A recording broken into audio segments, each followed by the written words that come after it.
Assalamu alaikum wa rahmatullahi wa barakatuh, and welcome back to Da'wah Legacies with your host Abdullah Panjwani and a great guest today who has been involved in the Da'wah scenes for many years, and I are proud to have him as our NGO coordinator. Alhamdulillah, brother Elias Pemba. Assalamu alaikum, brother. Wa alaikum salam wa rahmatullah. How are you?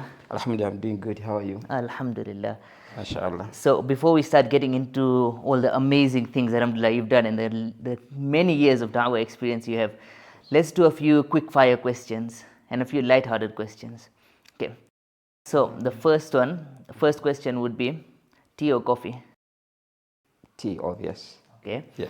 Bullets or wanderers? Wanderers? Wanderers, astaghfirullah. Okay. The best. That's the best team in Malawi. Before anybody thinks we're talking about like violence, bullets and everything, we're talking, these are two of the most popular local Malawian teams. Okay. And last but not least, Ustad Adnan or Mudassir? Don't worry. You don't need to announce. You don't need to answer it. I was about to answer it. I don't want to get you in trouble. But both, in fact. Both, alhamdulillah. Yes. That's the politician's answer. Yeah, That's sure. the wise answer, mashallah. So now, Sheikh or brother, Elias? Brother, yeah. Brother. Okay, we'll go for brother. Not a sheikh at all. Sheikh in Arabic could mean elder also. So alhamdulillah, the years of experience that you've got, that could count as well. But before we get into like the years of experience, let's talk about like a young Elias Pemba. What did you used to do for like fun? What did you used to do as hobbies, as interests? Right, when I was young, I liked most martial arts. Yeah, you see, even when I was at primary school, when people are going to the football playground to train and the like, I was going the other way. So I continued doing this even when I was at a secondary school. So that has been my favorite sport till to date.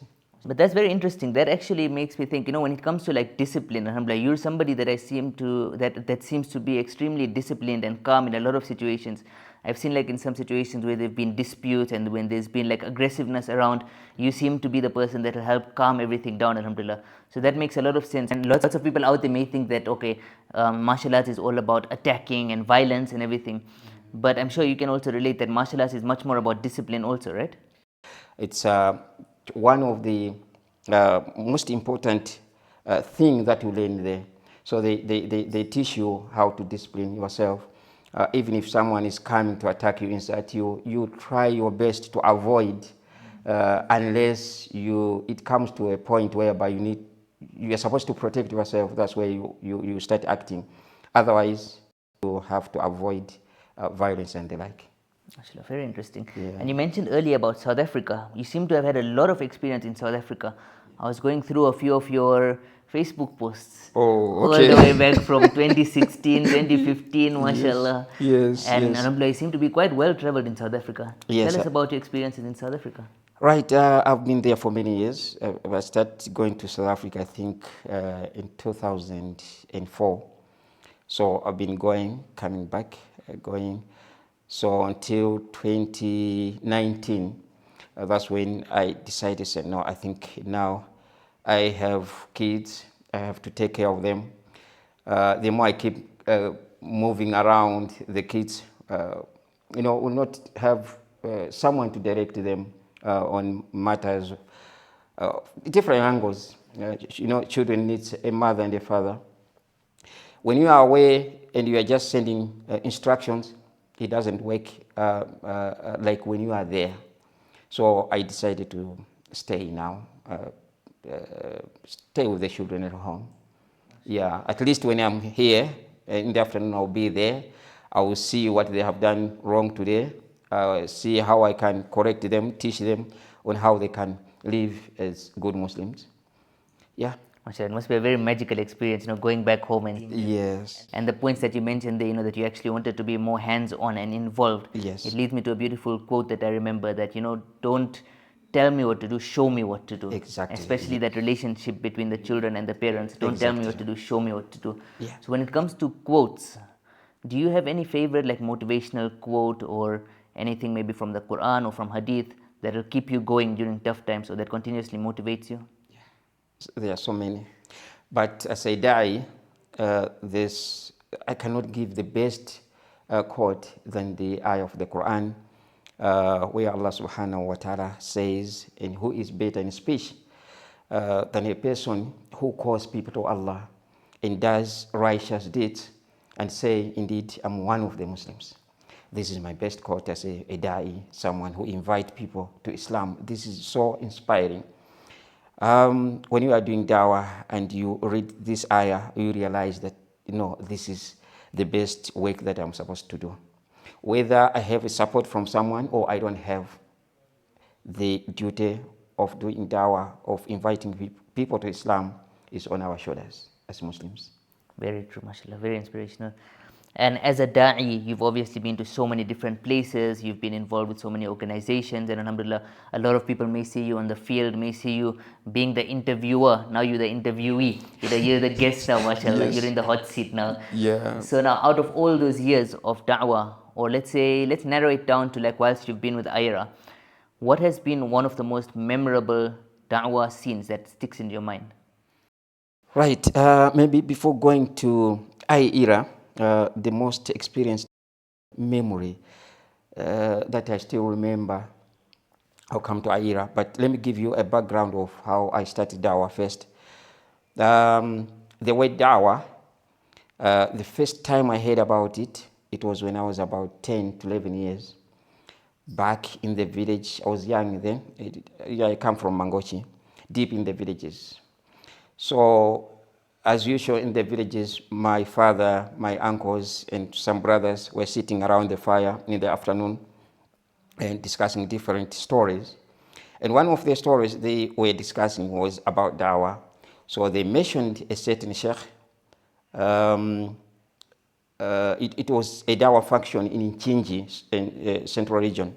So they were talking about that. So I heard them saying that question was tough. It was a tough question from when I'm a Muslim, but the sheikh answered it this way. I was like, oh, so there are people who attack Islam, and there are people who defend Islam, and it's called dawah. This was the first time I heard the word dawah, the first time I heard that there are people who sometimes come and ask about Islam, and as a Muslim, you have to explain to them. From that day, I wanted to be like that sheikh. And from that day, I started I could read anything. I was reading even the Bible, whatever is talking about God, I could grab and start reading about that. So that sheikh was Sheikh Abdul Karim Kamwendo, one of the grand sheikhs when we come to the hour. You cannot write a history book about talking about dawah without mentioning Sheikh Abdul Karim Kamwendo. So he was stuck in my mind. I wanted to be like him. So yeah, I continued learning about how can I do dawah. I started having conversation with my friends at school. But now, the day I was so happy, and I still remember, is the day when I met this sheikh. Not only meeting him, but sharing the same podium, all right? Hundreds of people there. I was speaking to the people in front of him, and when I finished, he stood up and said, "MashaAllah, this is what we want." And I explained my history, how I started admiring his work. He was amazed. Like, really? So this day, I still remember that day. Coming to Aira, I have traveled with Sheikh Abdul Rahim Green in the villages. Whenever he comes here, I'm the translator. Ustad Adnan Rashid, every time he comes here, I'm the translator. To people who watch us doing dawah, they see me as a translator, but myself, I'm a student while I'm there. So I learn a lot from these great people. I learn from them how they are doing dawah, how they are connecting examples and whatever they are preaching, the ayah, hadith. I try to follow them, to emulate how they do dawah. So yes, really beautiful. Subhanallah, Yeah. that's amazing, mashallah. Yes. That answers the origin of da'wah also, the way the Definitely. spark actually started from. Yes, Subhanallah, yeah. that's brilliant to hear. and as the NGO coordinator. Mashallah, you're the NGO coordinator now, but I believe in the beginning were you the media, part of the media team, and Exactly. I was the only media personnel at AIRA from 2020 to 2022, 2023, 2023. When the team started growing, and yeah, alhamdulillah, young, talented men, people joined us. Alhamdulillah, I was relieved. Now I moved to this side as a coordinator, charity coordinator. But yeah, I have been there. In the media thing, I've been there even before coming to AIRA, because before AIRA, I was working as TV and radio presenter at a certain TV and radio station in Malawi. Of course, I went there as a motion graphic designer. That's part of what I do. I'm a graphic designer, motion designer. I do products, animation, broadcasting designs. So when I went there, the people, the management realized something in me. They said, no, I think this guy can be a good presenter as well. So I started presenting programs on TV and radio. But as a die, I pushed and introduced a Dawa program on TV and radio.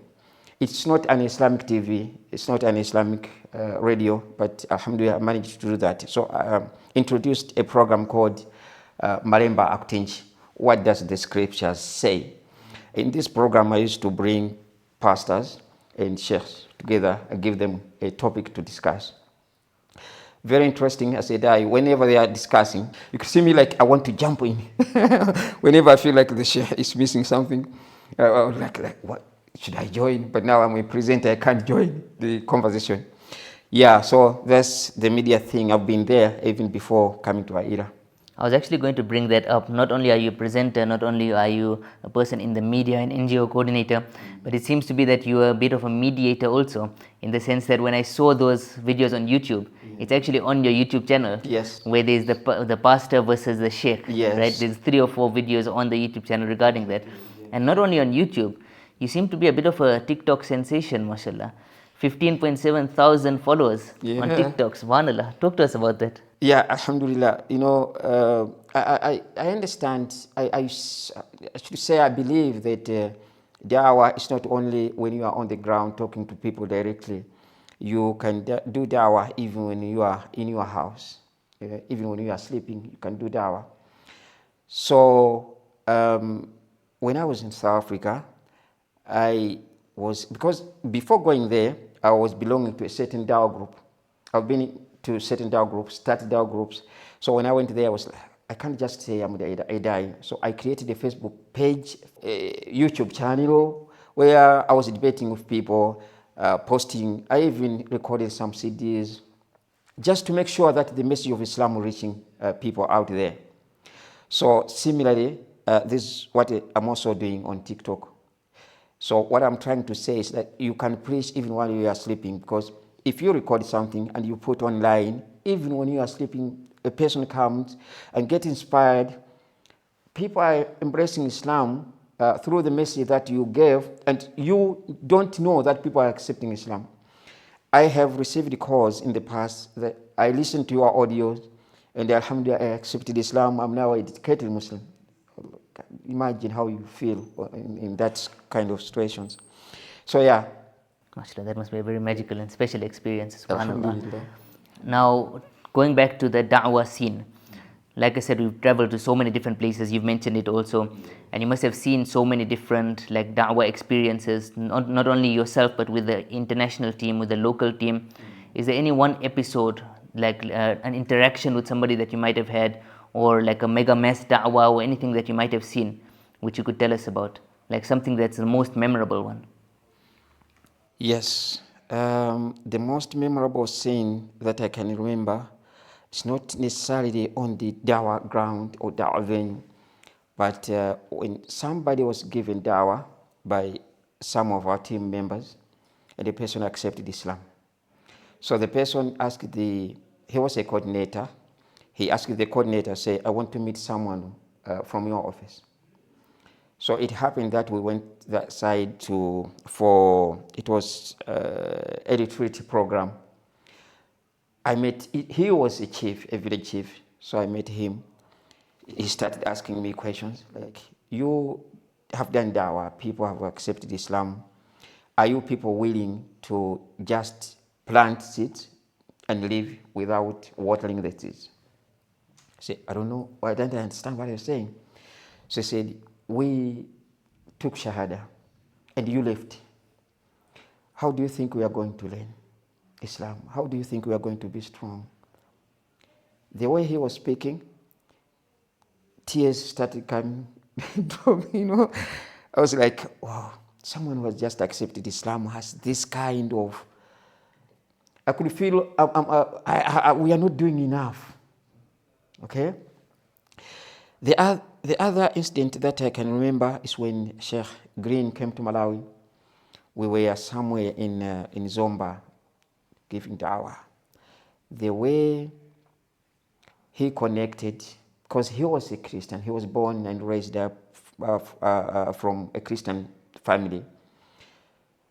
The way he explained on how he discovered Islam, and the way he communicated that message to the people, and how people accepted Islam that day, that will not move away from my head. As I told you that I always learn something each and every day whenever I'm with these leaders. So yeah, there are so many memorable events. Mashallah, I'm sure we could sit here for hours to talk about them. A lot of times I see Definitely. you in so many different places, and I heard Yes. like whenever Ustad Adnan comes from UK, he's always like, "Give me Elias, give me Elias." You know, mashallah. Yes, we are a good team. Whenever he comes, oh, Alhamdulillah, we are like this always Dynamic wherever we duo, go. mashallah. Yes. Alhamdulillah.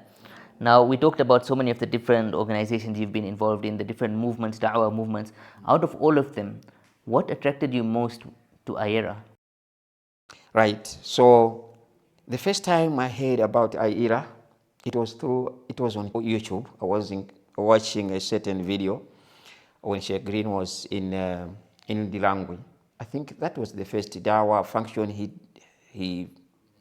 did there, or in Malawi. I'm not sure, but that's the video I watched. Hundreds of people accepted Islam there.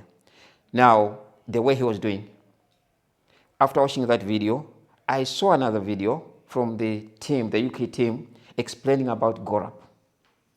The first day I heard about Gorab, and it attracted me so much.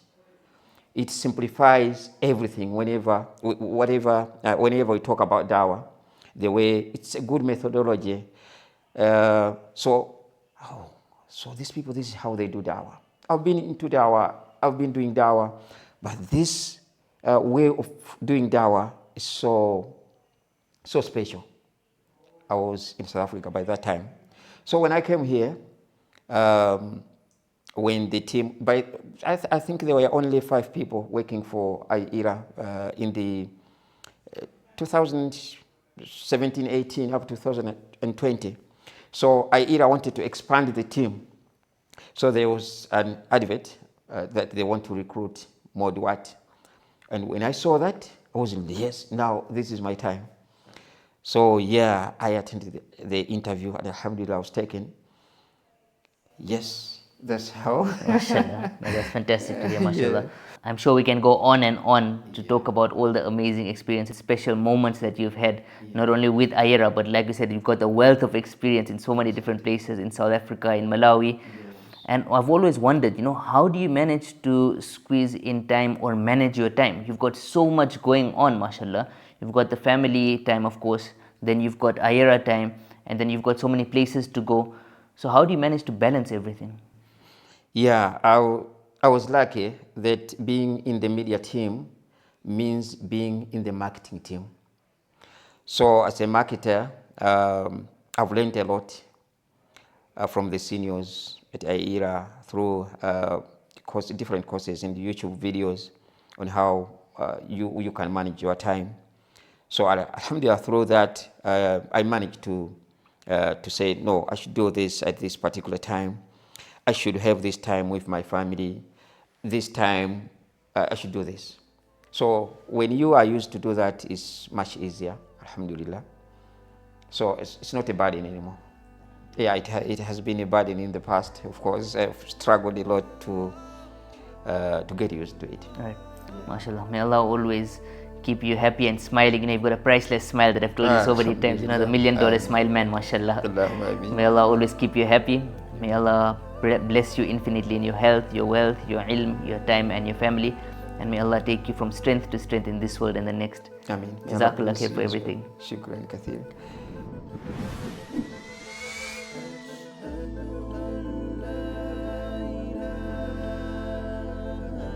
So now, before we conclude our podcast, which is called Da'wah Legacies, one of the final questions and the most lasting question that could mean a lot to a lot of future generations and to ourselves also, inshallah, is regarding a legacy. 10, 20, 50 years down the line, what quality would you like Elias Pemba to be recognized with or associated with for the future generations? Right. Kindness and patient in giving dawah. Because this is the key to successfully share the message that you have to the people you are talking to or you are communicating to. People should realize that when you are giving dawah, it's like you are having business in your hands. You are selling something to the people you are inviting to Islam. So when you are having something that you are selling, you don't insult or use abusive language to the people you want to sell the product to. You talk to them calmly, kindly. This is the same way da'is should do whenever they are giving dawah. You should be kind. It doesn't mean if you maybe shout at them, then they will come to Islam. No. Hidayah comes from Allah subhanahu wa ta'ala. If Allah wants to guide a person, He can even guide a person just by him admiring the beauty of a masjid or anything. Just by admiring the beauty of masjid somewhere, oh, this masjid is beautiful. So a person can accept Islam. And through that, he can start practicing Islam and become a good Muslim. So if Allah chooses you to guide someone, this is just Allah chosen you. It's not that you are so good in speech, you are so good in shouting at people. No. So realizing that everyone who is giving dawah, like myself, we should always be kind and gentle to people whom we are giving dawah. Great words of wisdom there, subhanallah. May Allah continue to make us all and make everyone, the audience included, true ambassadors, passionate, devout ambassadors of Islam, and continue to make us all a means of benefit and guidance for as many people as possible. Jazakallah khair. Assalamu alaikum wa rahmatullahi wa barakatuh. It was really a good day having this conversation. May Allah bless you. It's truly an honor to have you on board. One of the most sought after and requested members from the IRA team to have it with. Jazakallah khair. Shukran. Jazakallah khair to one and all for tuning in. This has been your host Abdullah Panjwani with one of our greatest guests to date, Elias Pemba from the IRA team, the NGO coordinator. Please don't forget to like, share and subscribe for even more amazing podcasts and guests. And on that note, to one and all, Assalamu alaikum wa rahmatullahi wa barakatuh.